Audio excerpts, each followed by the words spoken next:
Jazakallah khair. As mentioned earlier, there will be no response session because of time constraint. So we move on right to the question and answer session. A few points to be noted here.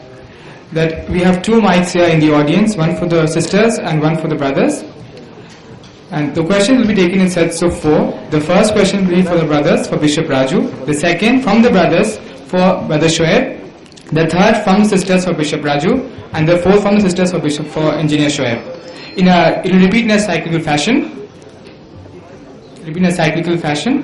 A few points to be noted again, that any question which is considered irrelevant or offensive by any of our speakers shall not be answered. And if a question is cancelled, please do not insist on getting an answer. We are here in good spirit and let good spirit prevail. So we'll have our first question from the brothers for Bishop Raju. I request the volunteers to please set the questions in order according to the way I just mentioned. My name is Mohammed Sam Arslan and I'm a student of class 11 science. And I want to ask that, sir, he has explained very well that in Gospel of Matthew chapter number 15 verse number 24, Jesus says that I was not sent to thee but the lost sheep of the house of Israel. So this is very clear that he was not sent for the whole of humanity. And furthermore, he says in Deuteronomy chapter 18 verse number 18 that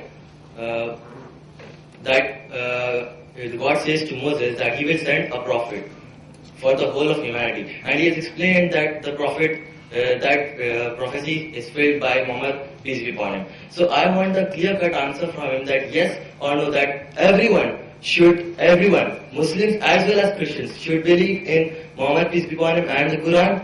Everyone. I want a clear-cut answer, yes or no. Thank you. Please keep your questions a bit polite. And we have the mic switched off, please. Immediately after a question is asked, please drop the mic.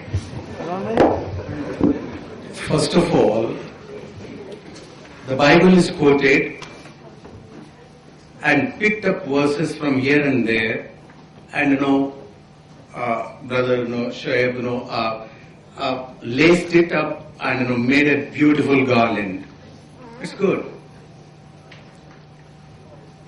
That is not the way to do. The way is to understand the scriptures in totality. And that's very important. Now your question is, my dear brother, younger brother, you are also picking up one word and out of the context and using that particular word, and you are saying that he has not come for the other people, only came for the people of Israel. That is not true. If you read the whole world, even from the Old Testament times, from the book of Isaiah, he has to become a light to the world. He came to give light to the world. And so that's what he has fulfilled. Within the words of our Lord Jesus, otherwise other books that are in the Bible talk about that he came to die for the world. And he is a savior of the world. That's what we believe, according to the scriptures. But one can take it in another sense and understand in some other way. I don't want to question that kind of things. Everybody has got the freedom to understand. Even among the Christians, they pull and pick up verses from here, and so many kind of groups they come out. So this is there, but at the same time, I say that the scriptures in totality talk about Jesus came to the world for the whole humanity. Thank you. Alright, we have the second question from the brothers for Engineer Shoaib. Assalamu alaikum wa rahmatullahi wa barakatuh. I am Mujaz Ahmed Qadri, I am professor in business management. My question is Jesus the only begotten Son of God in Bible? The brother asked a question that is Jesus the only begotten Son in the Bible? Is that the question? Before proceeding with the question, it was not my intention to hurt Bishop Raju or any Christian brother and sister who might be present. What I thought was I was quoting similar points for a common understanding from the Quran and the Bible, and if I've heard, I do apologize, honestly.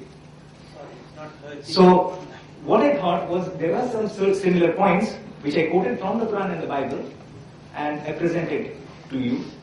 The brother has asked that, is Jesus the only begotten Son according to the Bible? What the brother is referring to a verse from the Bible, Gospel of John, chapter number 3, verse number 16. For God so loved the world that He gave His only begotten Son. This is mentioned in the KJV Bible, which is the Bible of the Protestants.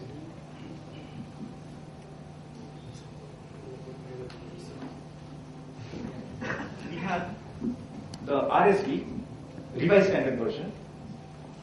This is the Revised Standard Version. This Bible is revised by 32 Christian scholars of the highest eminent, not Muslims, Christian scholars, backed by 50 more cooperating denominations.